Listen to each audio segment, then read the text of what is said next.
પરિસર તો જોવો ભાઈ,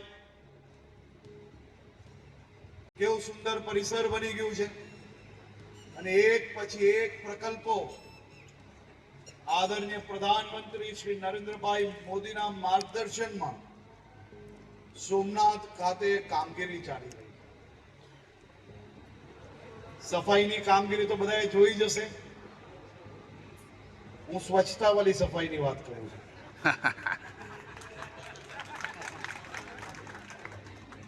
અને આ સ્વચ્છતાની જે કામગીરી નગરપાલિકા દ્વારા જે ચાલી રહી છે, ટુરિઝમ દ્વારા જે ચાલી રહી છે, અન્ય વિભાગો દ્વારા જે ચાલી રહી છે, જો એમાં તમારા સૌનો સહયોગ મળશે ને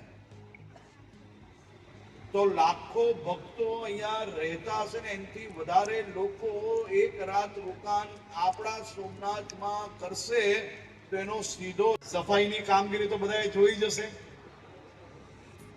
હું સ્વચ્છતા વાળી સફાઈની વાત કરું છું।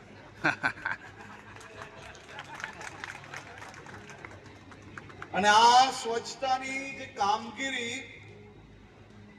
નગરપાલિકા દ્વારા જે ચાલી રહી છે, ટુરિઝમ દ્વારા જે ચાલી રહી છે, અન્ય વિભાગો દ્વારા જે ચાલી રહી છે, જો એમાં તમારા સૌનો સહયોગ મળશે ને તો લાખો ભક્તો અહીંયા રહેતા હશે ને એનાથી વધારે લોકો એક રાત રોકાણ આપણા સોમનાથમાં કરશે તો એનો સીધો લાભ અહીંયાના સૌ લોકલ નાગરિકોને સીધો જ લાભ મળશે।